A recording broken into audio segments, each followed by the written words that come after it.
evolve or die. Right? That's our mindset here, right? Unless we pivot, unless we adapt, unless we evolve, I think we'll get irrelevant really, really fast. And it's very important that we have that mindset, because if we are going to be like, hey, we've been doing great work, and this is our area, this is our genre, we know best, that's going to lead to our downfall really fast. So we actually work with multiple businesses, different types of businesses. So we have legacy brands who've been around for probably half a century. We have brands that are completely offline that are trying to promote themselves online. We have D2C brands, direct-to-consumer brands. We have retail brands. We have vaccine brands. We have healthcare brands. So each of these brands have a slightly different approach. So it's very, very important for us to understand their objectives, what they are looking to do, what they are expecting out of social media or any sort of marketing that we do or branding that we do. And it's very important to set expectations. So if we are able to set expectations right, then things go smooth. Let's say, for example, I'm promoting a restaurant on social media. Their expectation is, hey, you're going to put up a post. I'm going to have a line of customers standing outside waiting to get in. So it's very important that in this process, we educate our customers also, right? Because there's a big gap between their expectation and reality. So that's a constant thing that we also keep working on, right? It's very, very important that we keep evolving and pivoting and keep educating our customers side by side, because that's how we manage expectations and also adapt to objectives that are required.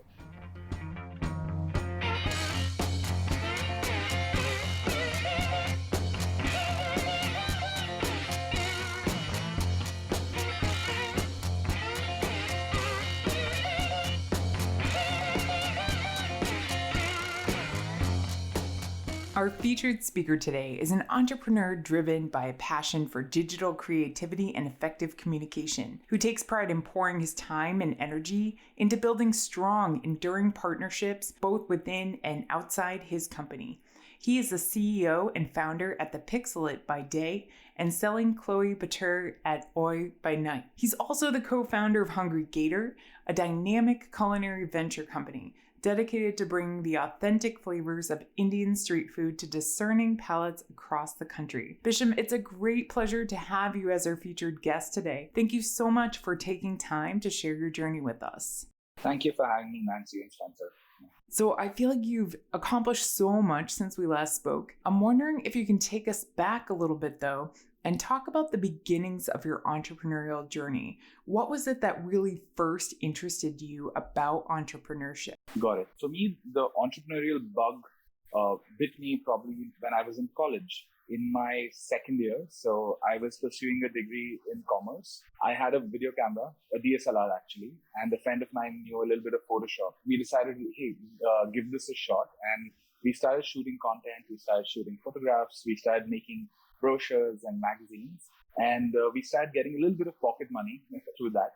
So that was a real, introduction to entrepreneurship. So we were pitching to clients, we were going around into cafes, we were talking to people, we were telling them, hey, would you like your food to get shot? Could we create a menu card for you? That kind of caught on, and we ended up collaborating with around 7 or 8 different colleges. Again, it was just an introduction, but it was a good introduction. So that was my first stint with entrepreneurship. That was in college. I got a job and moved on, and then came back into entrepreneurship a little later. Thank you. Can you tell us about that transition? I love hearing about how you first tried out entrepreneurship during university.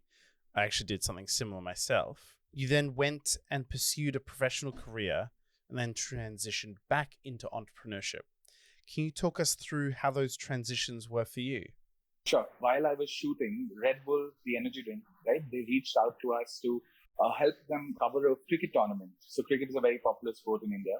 They wanted to host a tournament for colleges and schools, and they needed someone to shoot the event. They reached out. We ended up shooting the event for them. And at the end of the event, Red Bull offered me a job. They said, hey, would you like to jump on board into the marketing team?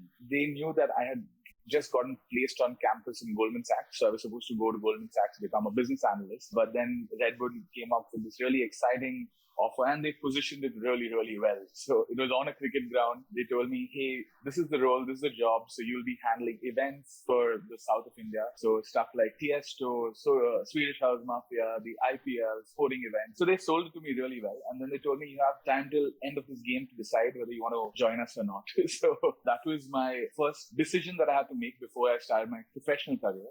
So then I ditched going to Goldman Sachs and I ended up joining Red Bull in the marketing team. It was a completely different experience from what I was doing in college. Like I said, college was very, very unstructured, informal. We were making a little bit of pocket money. But when I went into Red Bull, I saw a brand. I was part of a larger brand, a part of a culture and a larger team. There was a lot of takeaways, with the way they did things, the way they approached marketing, the way they foresaw certain events that would happen. Also, Red Bull as a brand is pretty fearless with the kind of marketing they do.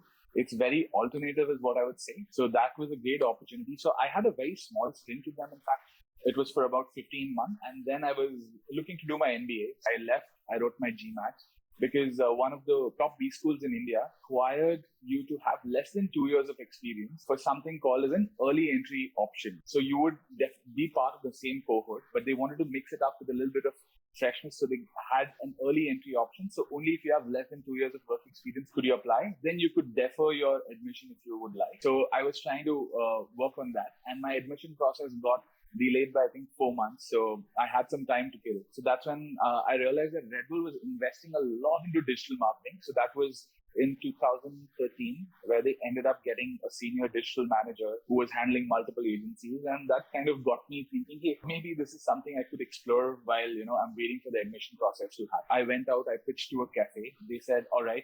So we sat out of the cafe, we worked out of the cafe. We probably paid them more than they paid us at the end of the month because we would eat there, stay there, literally live there throughout the day. And 4 months later, I didn't end up going to B school. And it's been 10 years since. I'm still thinking whether I should do my MBA or not. But I think I got a lot of practical experience over the past decade so far. So that's a little bit of the journey. Absolutely. Thank you so much for talking to us about that decision process. And I can, understand still questioning if you should go back and get your MBA, because honestly, it's something that's, come up a lot as we've discussed education with other entrepreneurs, whether to get your MBA, whether to not. And I think it's thought of maybe less and less as sort of a rite of passage, or like it's going to open up all of these doors, and it absolutely will do that for you. I think I've realized as, we talk to more people, it's not just this linear journey, You started the Pixelate pretty early on, right? And I can go back to LinkedIn and refer to this, but I also believe that you started something else in 2011 that also wore the same name. Is that right? Yeah, so that was in college. Oh, okay. Thank you for the clarification. So it sounds like that was kind of the precursor. So I guess my question is, what did that look like in the early days?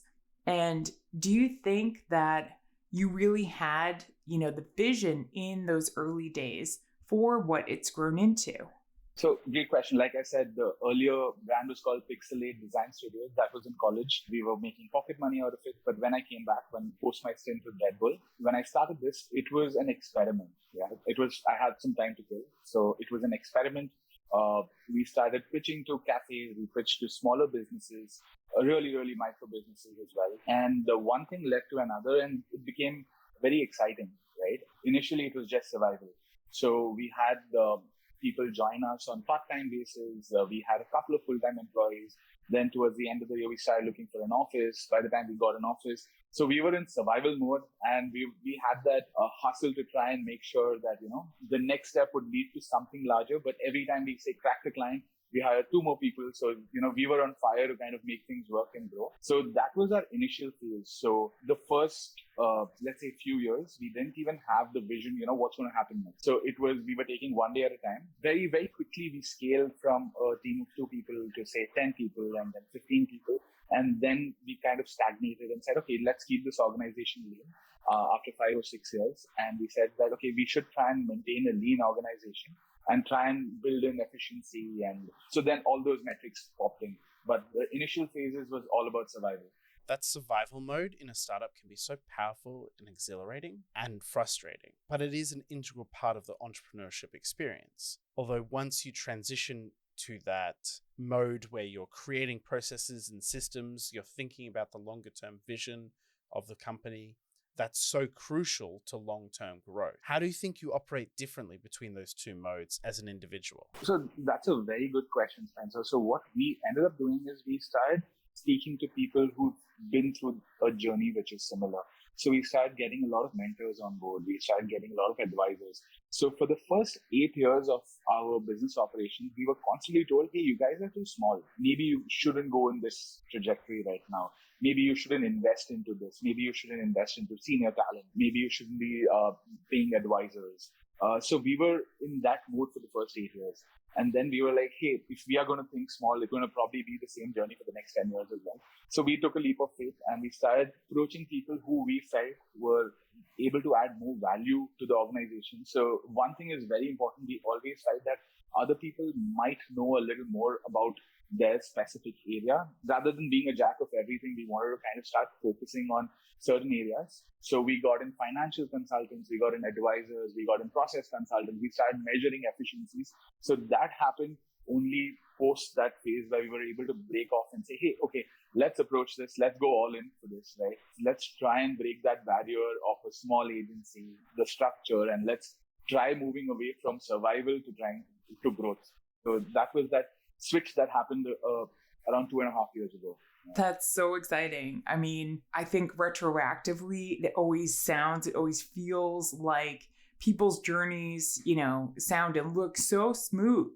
Was there ever a point for you where you felt like you really hit a wall, or you felt like you had to make a huge pivot and change what you were doing? So I think as entrepreneurs, we hit those walls very, very often, right? Like, what are we doing? Is this the right thing we're doing? So that wall, I think we constantly hit, but we made a lot of pivots, right? So when we started off, so initially, like I said, we started off in the digital marketing space, and digital marketing at that point was Facebook status messages, right? That was the era. It moved from Orkut to Facebook. Facebook was all about text. Slowly, Facebook moved on to images, and then images moved on to then the whole platform. Instagram became extremely popular, and from images, it moved on to motion, video, short form content. And I think right now from short form content, it's moving onto longer form content, like say podcasts and stuff like that. So we've been constantly pivoting, because if we don't pivot, we don't evolve. We don't evolve, pretty much we die in this industry. So the first pivot happened approximately in 2017 or so, where we did start partnering up with smaller businesses. And we said, okay, if a business can't afford us, let's see if we can partner with them and take up small equity in the business, right? So that was our first pivot in mindset. So we ended up starting a kids hair salon, a chain of kids hair salons, where we held a small percentage, like around 17.5% of equity is what we held. Right, we ran that business till 2023, and we exited last year. Yeah, 2023 is when we exited. So that was our first pivot. Our second pivot was obviously during the pandemic, when everything went under lockdown. There was no certainty of what's going to happen. There was always a question mark on what's tomorrow going to look like. Our entire portfolio had around 70% of food and beverage clients. So we had hotels like Novotel, Radisson Blu, Hyatt, the Park Hyatts. So they were part of our portfolio, right? Food and beverage was 70%, and that was pretty much the worst hit industry along with travel during the pandemic. So we were left with probably 30% of our portfolio. So that actually forced us to pivot. So we went back to the drawing board, and our approach changed towards the kind of clients we wanted to get on, and the kind of content they are looking for, the kind of services they're looking for. So in 2020, that was the second pivot that happened. In 2022 is when we started onboarding a lot of senior talent, who we felt would add more to the entire structure of the organization. Our approach, our mindset, everything changed when the talent came in. So these were the three probably largest pivots that we made, both financially, direction-wise, and structure-wise as well. There's a saying about fashion where it cycles. Things that are old come back in and then go back out of fashion again. Do you think there is a similarity to media, where it seems like long-form content used to be quite popular over time it's got shorter and shorter. And you said it seems like we're getting back into longer form content. Do you think there's a similar cyclical nature to media as in fashion? Very, very interesting question, because the long form content earlier was consumed on platforms like television. Earlier, we would have interviews, we would have drama, we would have series, sitcoms, right? And then when we moved on to platforms, social platforms, right? Like your Meta platforms and Twitter and Instagram. So people needed immediate gratification. So the content over there started becoming extremely snacky. If you look at Instagram today, right? The content that you consume on Instagram is extremely snacky. It's probably less than 30 seconds. And the life of the content is really, really short. But what's happening is platforms like LinkedIn and YouTube are bringing in long form content, which they are breaking down for platforms like Instagram and throwing multiple bits and pieces. So if I have, let's say, a longer 30-minute piece of content, I would break it down into probably 30 or 40 smaller pieces of content that I can throw onto Instagram. So yes, there is an evolution of content. We are going back to probably where it was a few years ago, but the way we are using it is very, very different. And the platforms we are using it on is really, really different. The consumption of content is very different from what it was earlier. I'm sure you guys are on Instagram, right? As a platform. If I had to ask you, why are you on Instagram? It's addictive. I go into cycles of watching it and finding key things I'm interested in and digging deep into that topic. So people usually don't have this answer, right? Because Instagram is, as a platform, is there for you to while away time, right? You have 5 minutes between a meeting, you're on Instagram. You get up in the morning, you're on Instagram. You're traveling, you're waiting for someone to come in, you're on Instagram. There is no particular reason why you're on Instagram, unless you're a business, obviously trying to promote yourself. But as an individual, right, there's no particular reason why you're on Instagram. And what happens is, on a platform like that, brands are targeting you. You're not looking for any brand. Because if I were to ask you, right, are you hungry? Let's order something. You're not going to go to Instagram. You're going to go to a platform like, let's say, Uber Eats. If you want to shop, you're probably going to go to Amazon or any of the marketplace. Instagram is a place where you're going to consume content to entertain yourself very subconsciously. So in a platform like that, you have brands bombarding you. Every fourth or fifth post is sponsored. Every third or fourth story is sponsored. So brands are constantly, bombarding you there. So in a span of maybe 10 minutes, you would have actually consumed content from 20, 30 sponsored brands, right? And you don't realize it. Just open up your Instagram maybe after this session, right? And you'll notice every fourth or fifth post is sponsored, right? And the part over here, it's slightly different because brands are targeting you. Brands are assuming you're their target audience. Whereas what happens, like on Google, when you log on to Google, what happens is it's a blank space. Unless you type something in, you're not going to get any results. So you're searching for brands over there. Your question was very interesting. So how brands are using content as well right now, they're breaking it down for different platforms, shooting it out. So TikTok is banned in India because the India-China, there was an issue going on. So a few Chinese apps got banned. TikTok as a platform isn't used as widely. You'll see similar content in different formats, different sizes across different platforms today, but they will have one masterpiece probably on YouTube, or they would have held it back for a larger advertisement. Thanks so much for taking us through that, because I really appreciated Spencer's question, but also how thorough your answer was, because it's not like this clear cycle that you can see marketing go through, because social media is constantly evolving. That was my key takeaway. And I also want to say, I'm not one of those people that uses Instagram all the time. I definitely limit my personal usage. I mainly went on there to promote my business. So I cultivated my feed. So I mostly see puppies and other things that inspire me, like athletes that can do amazing things. And that's pretty much it. So I think it's a good question now for us to consider our behavior. I think it's really interesting what you're talking about. I did not realize that TikTok was banned in India. They've been talking about doing that in the US as well. And I've heard interviews, with a couple different companies talking about how that would affect them. And they're basically like, social media is constantly evolving. So we're going to evolve with it. So I guess, for you promoting your business, do you feel like that's had a huge impact on you? Or do you feel like, hey, I was born to pivot? I figured it out. And I guess, what did that look like? So again, very interesting. So it's either evolve or die, right? That's our mindset here, right? Unless we pivot, unless we adapt, unless we evolve, I think we'll get irrelevant really, really fast. And it's very important that we have that mindset. Because if we are going to be like, hey, we've been doing great work, and this is our area, this is our genre, we know best, that's going to lead to our downfall really fast. So we actually work with multiple businesses, different types of businesses. So we have legacy brands who've been around for probably half a century. We have brands that are completely offline that are trying to promote themselves online. We have D2C brands, direct-to-consumer brands. We have retail brands. We have vaccine brands. We have healthcare brands. So each of these brands have a slightly different approach. So it's very, very important for us to understand their objectives, what they are looking to do, what they are expecting out of social media or any sort of marketing that we do or branding that we do. And it's very important to set expectations.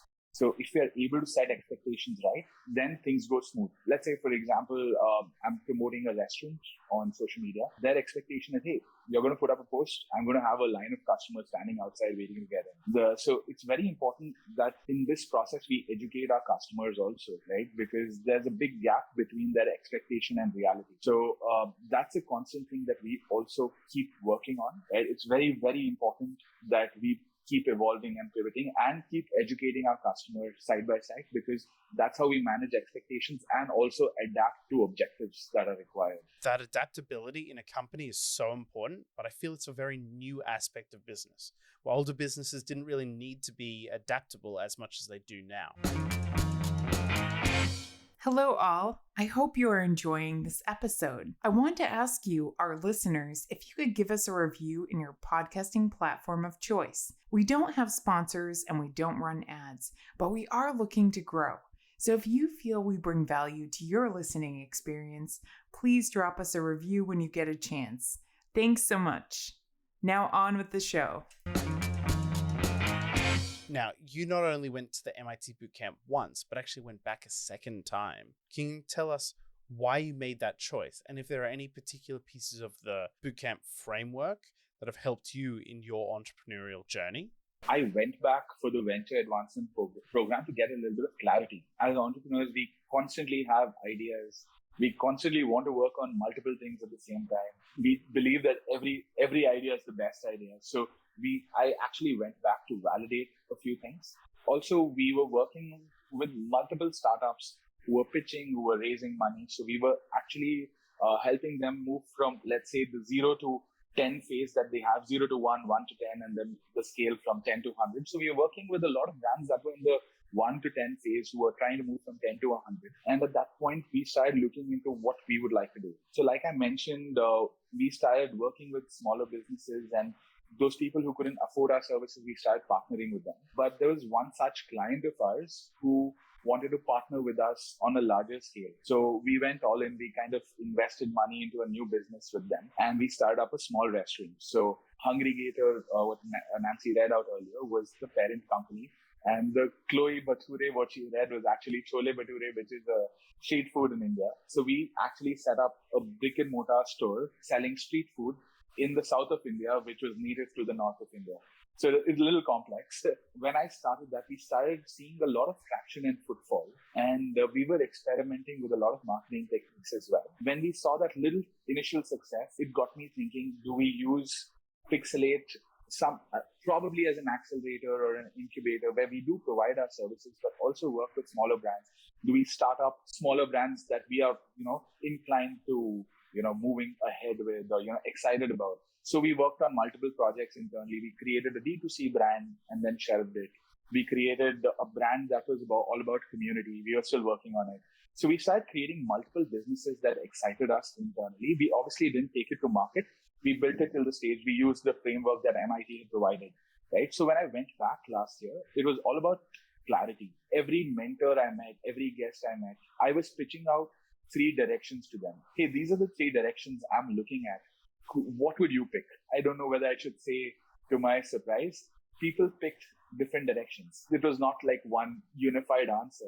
So some of the MIT members, I think you might know Aman Advani. So he was a mentor, Ministry of Supply. He got really excited about the brick and mortar brand that we were creating. He's like, hey, if I were you, I would just keep Pixelate and, use that to fuel smaller businesses that give you a faster ROI, because at that point, our ROI, our return of the investment was coming in within 7 months of a small brick and mortar store, which is great because the industry norm over there was almost around 30 months because smaller formats, stuff like that. So we pitched that out. Then I'm not sure if you're aware of the Thrashio model, which was a roll-up model for D2C brands. Over there, what would happen, a fund would come in and they would acquire a lot of Amazon first brands. They would then use common management, marketing, supply chain to kind of bring down the cost across. They would use their distribution channels, pump in money into the marketing, and at the end of 2 years, they'll acquire the entire brand. So that was happening with a lot of D2C brands. And the fastest unicorn in India was a brand called Mensa, which was doing the same thing. They were acquiring brand that sold sauces, a brand that was into fashion, D2C first brands, direct to consumer brands. That got us thinking. And we said, hey, could we do this with agencies? Could we acquire smaller agencies across the globe, kind of bring down the cost for a lot of things, able to expand our market?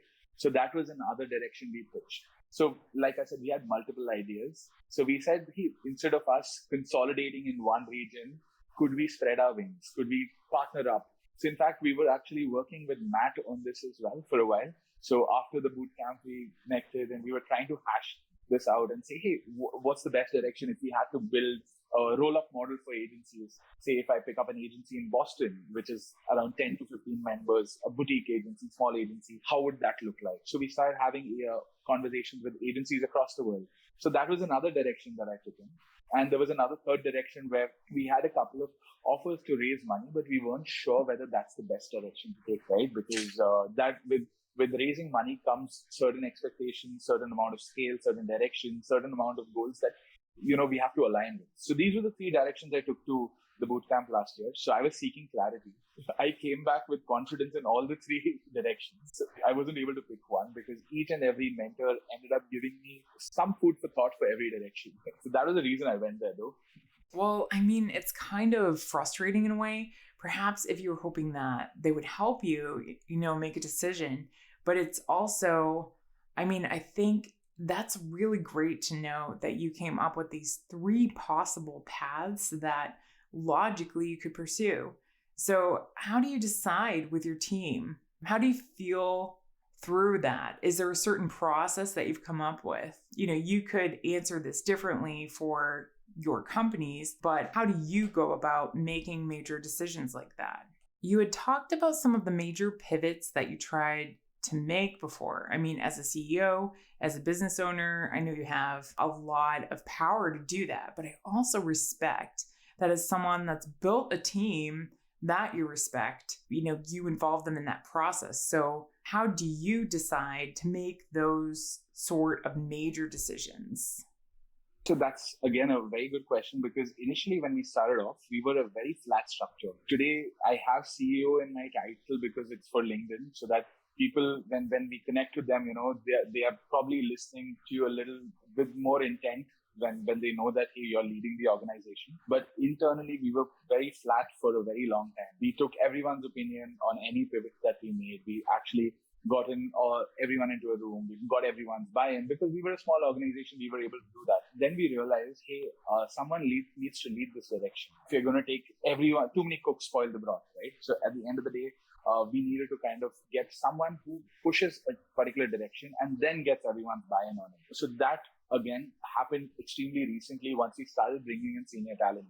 Before that, we needed everyone, like during the pandemic, we needed everyone to buy in and say, hey, this is a direction we'll take, right? Because it was, again, uncertain. Everyone was, raising their hand and trying to take responsibility. But we also understood that the whole team is in different places, right? My priority might not be someone else's priority. Someone else's urgency might not be my urgency.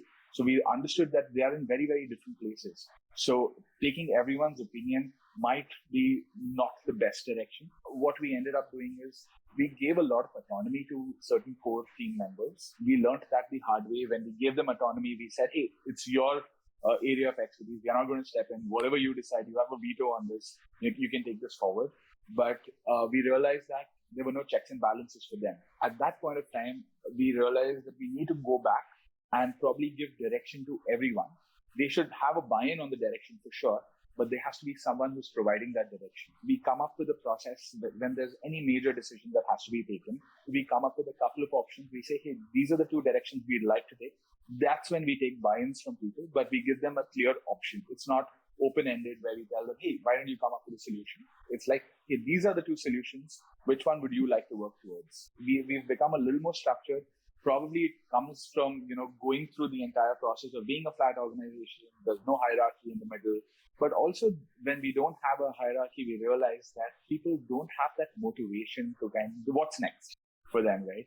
If someone is been in the organization for 3 years, what's next for them? So because it's pretty flat, small boutique, we are around 30 odd members. So for them, that question keeps coming up. What next? How do I grow? What's my career path going to look like? So now when we've brought in a lot more structure into it, they know what's next. They know what they need to do to move from, let's say, a level 1 to a level 2 to a level 3 to a lead, an art director or a creative director. So they have a path that they can look at and say, hey, that's the destination I want to be at in the next 5 years. And they do know what they need to do to get there. We've learned it the hard way, but currently we work towards getting the directions vetted and then pushing it out to the team. That's so interesting. I really appreciate you taking us through that transition you went through. I think it's so powerful. And before you've done it, you think obviously a flat hierarchy just makes the most sense. But as you solve more and more problems and you get more and more experience, it becomes increasingly clear that you need more structure than that really provides to succeed. I want to take a step back and understand how you go about your life and, I guess, survival aspects. Specifically balancing your time between your business, family, friends, and hobbies. How do you manage all that? Earlier, it was very, very unstructured, right? When we started off, it was all about, getting things done by hook or by crook, spending time, whatever it takes, whether it's day or night, we were there. We dedicated a lot of time to it. As we went by, we realized that there has to be a balance within the team, within your personal lives. So we started getting a lot of other organizations involved. So currently we work with an organization that just works on our culture with us. So we tell them, hey, this is the culture we want to build. This is what we want to do from a learning and development perspective. We ended up doing surveys across our organization to understand personal goals, financial goals, professional goals of each and every individual. We didn't get their names, but overall we got perspective from, okay, 30% of the organization wants this, or, these are the multiple smaller avenues that, you can work on to build this culture. So using that, we are able to actually bring in a lot of work-life balance, and we are able to maintain certain amount of, earlier people were getting saturated. So now we're able to maintain a certain level of balance, even when it comes to work, the kind of work people do. When you ask me, how do we manage, we are constantly trying to work on that. So currently this is what we're doing, where we've gotten someone external to help us manage that balance. India, that way, is from a culture perspective, you're expected to show up, be there, be available all the time. When I was in New Zealand, like a couple of weeks ago, I was interacting with a lot of people and I met a friend of mine. I would say the kind of work-life balance they have, I'm not sure how it's in Australia, but when I was getting this first-hand feedback, it was phenomenal. That's the dream. But what I probably didn't see as much was the hustle or the ambition. Also, probably India comes from a current developing nation where we are hustling, and there was a massive startup boom and a bubble that just burst. So everyone would only see success stories and everyone was trying to make it. That was the hustle that was going on. Now, I think we usually take a step back. We have started drawing a few boundaries. They're not perfect, but we're still trying to work on them. But we are making conscious effort to bring that balance in for the entire team and not just us. So we've actually got external resources to help us with this.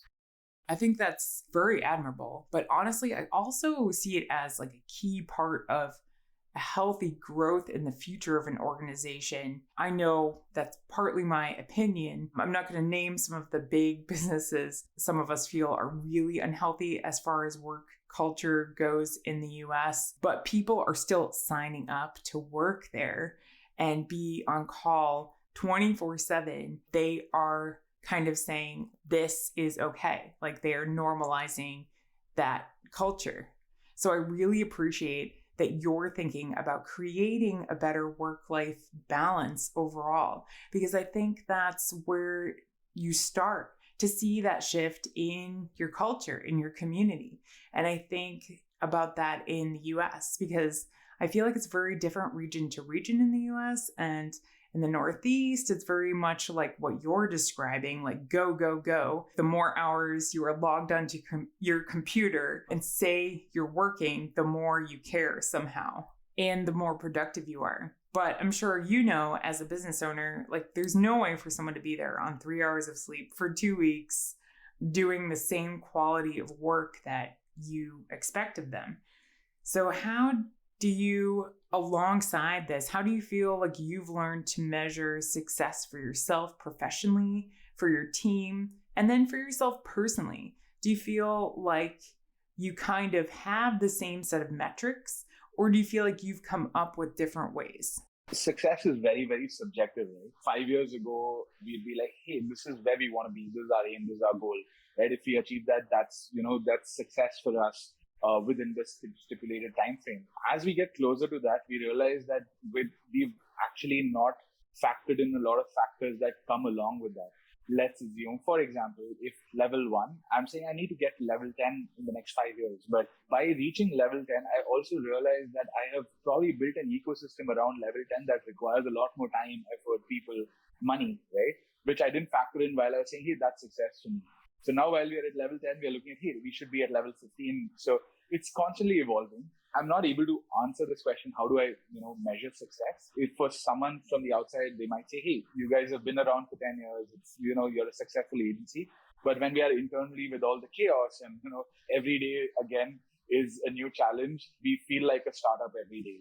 We are very, very influenced by movies. So the kind of culture that initially came in 10 years ago, I'm sure you guys have seen The Social Network on Netflix. You've seen a bunch of these startup movies where it was all about partying, drinking, and then, making $1 million, right? So that culture kind of seeped in a little, and we became the go-to agency for freshers. So the minute people graduated college, we would get a bunch of applications because as a team, we were small, but we were extremely close-knit. At one point, we were handling all the popular bars, restaurants in the city. So, we had access to all of them.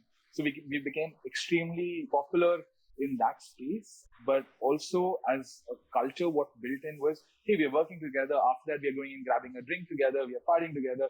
Oh, it's too late. Let me sleep over at your place. So again, it was a bunch of very, very young people. So that culture kind of took a while for us to get rid of. So we started putting work first now. We started moving away from, hey, you don't have to spend the rest of the day with us if you're going to be working with us.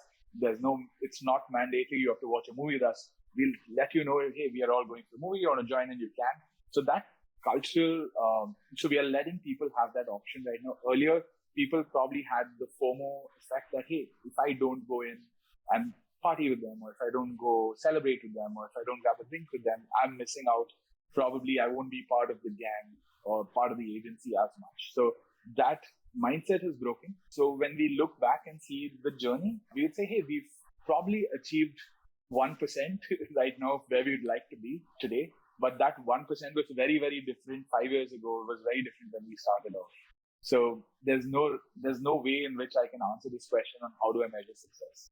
Thank you for the honesty on that. I think you're totally right where it changes so much. As you get to a goalpost, you realize that now suddenly something else is the goalpost. As long as we take the moments to celebrate our successes, I think it's still healthy, but it can be frustrating how those goals change over time. Now, something you find so often in startups is the early perception that you have to say yes to everything. As you get more and more experienced and capable, you learn to say no, both internally and externally to clients. When a potential client comes to you, how do you detect that you need to say no to this client? You're absolutely right. It's very, very difficult to say no. So when we started off, we took any and every business that came towards us. Like I said, we were in survival mode. As time went on, it became extremely difficult for us to say no. And there was this very, very common statement, do it for the relationship with the client, right? Do it for us.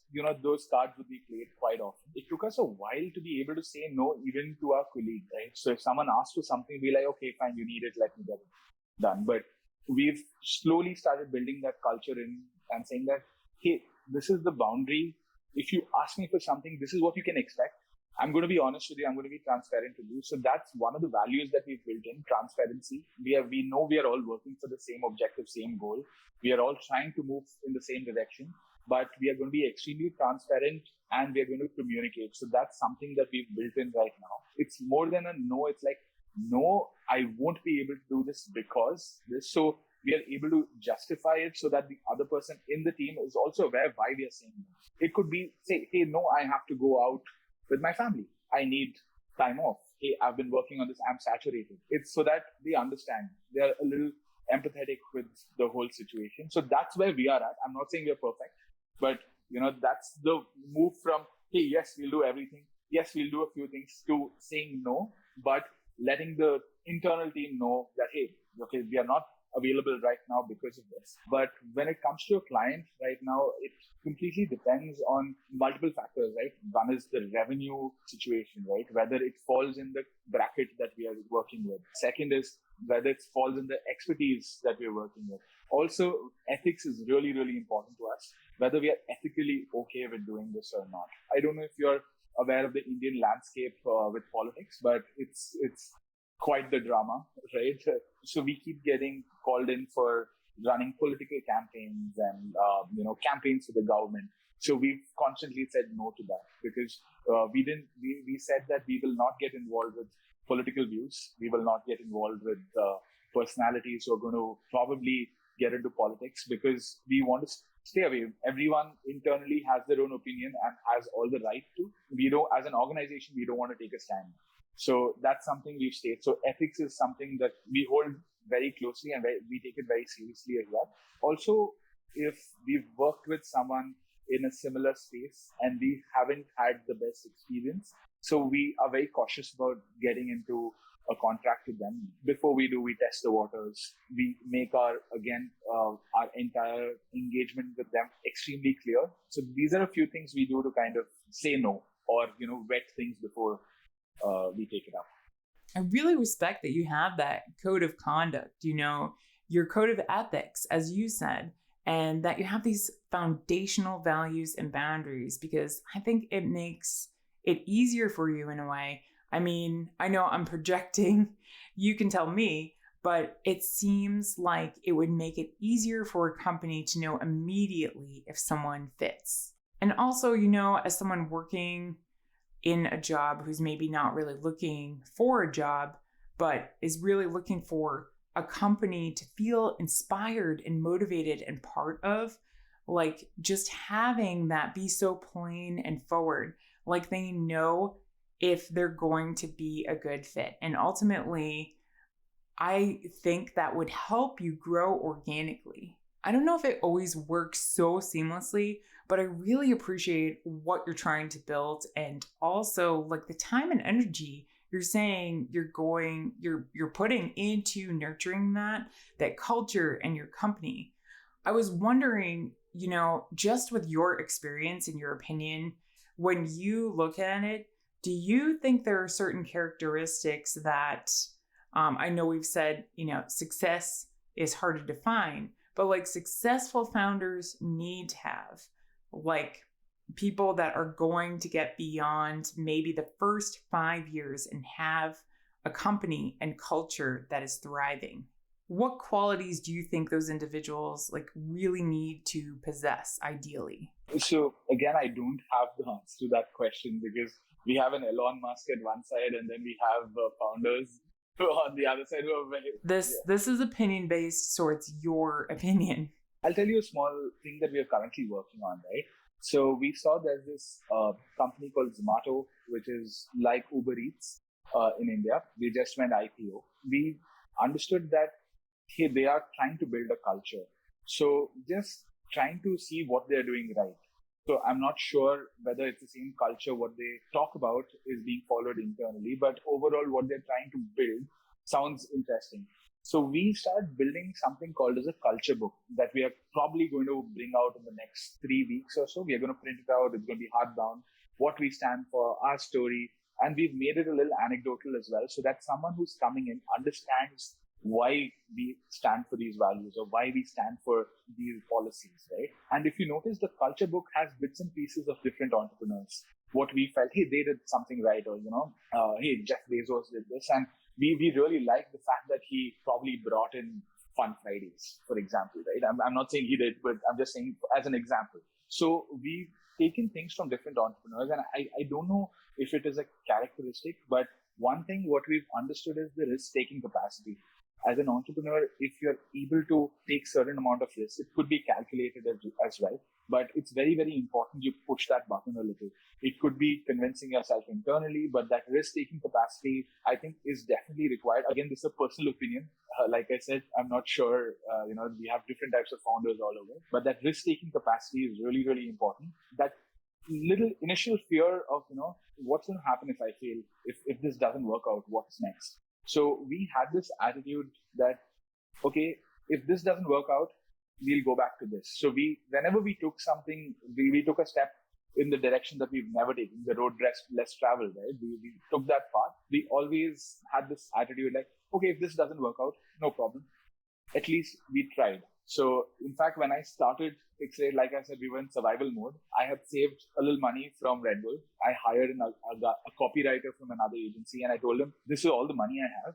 I can probably pay you for 6 months. I'll match the salary you're getting. I didn't have a client, so I was literally paying him to hang out with me in the cafe for about 6 months before we actually started getting clients. So my pitch to him was like, hey, I can pay you what they're paying you. This is the money I have. In my mindset, I said, if I lose this money, I lose this money, but at least I'm going to give this a shot. If it works out, great. If it doesn't, I feel I can get a job. I can do something else. I had that confidence in myself. So that confidence in yourself is another characteristic that I would say is a little required.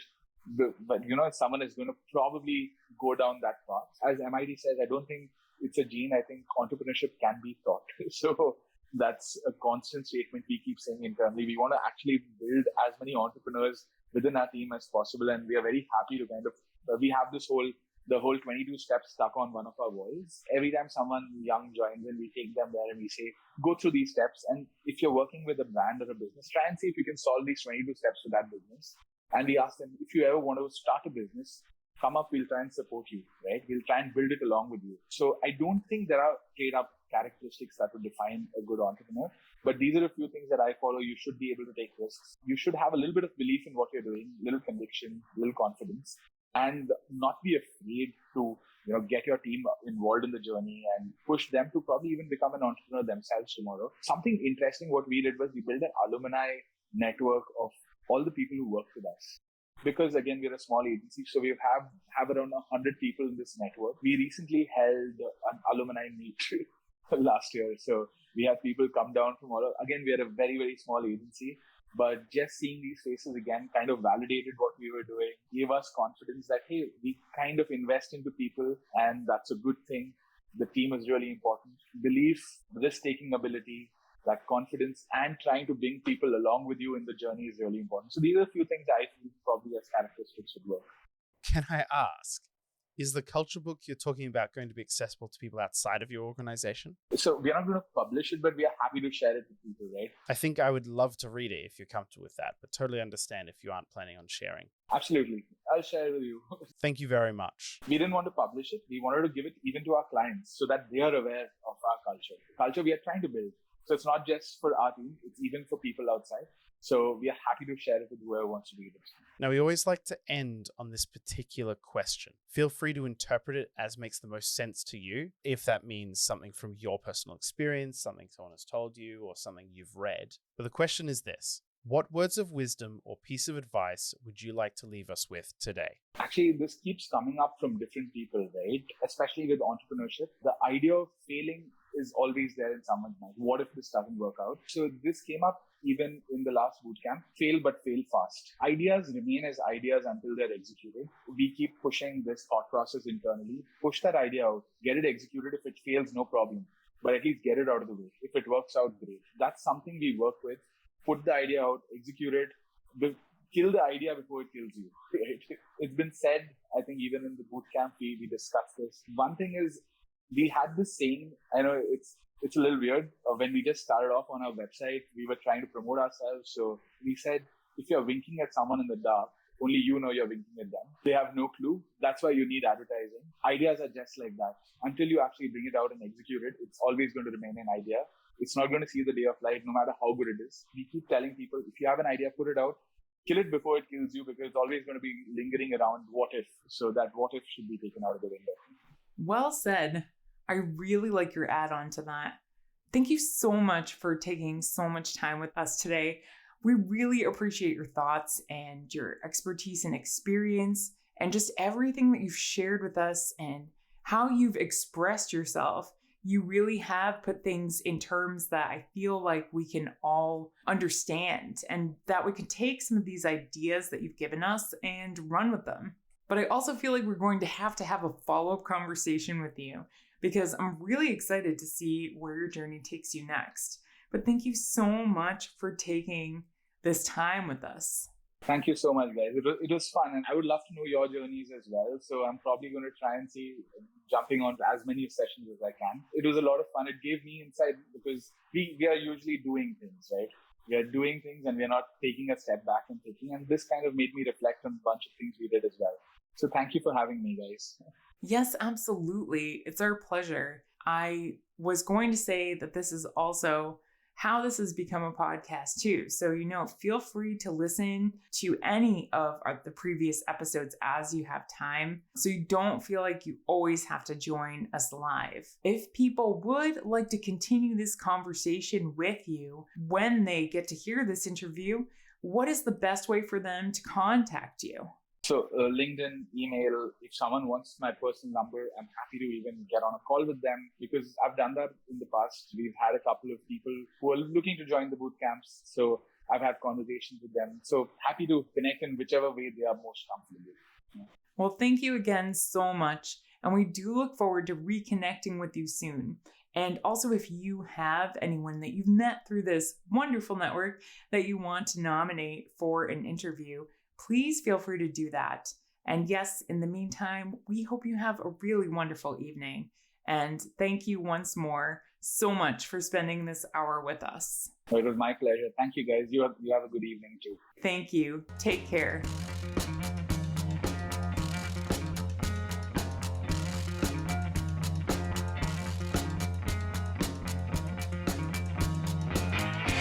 You've just finished another episode of Founders Voyage, the podcast for entrepreneurs by entrepreneurs. The team at Founders Voyage wants to thank you from the bottom of our hearts. We hope you enjoyed your time with us, and if so, please share this with someone else who might enjoy this podcast. You can also support us by leaving a review on Apple Podcasts and Spotify, and by donating to our Patreon. Outro music today is Something for Nothing by Reverend Peyton's Big Damn Band.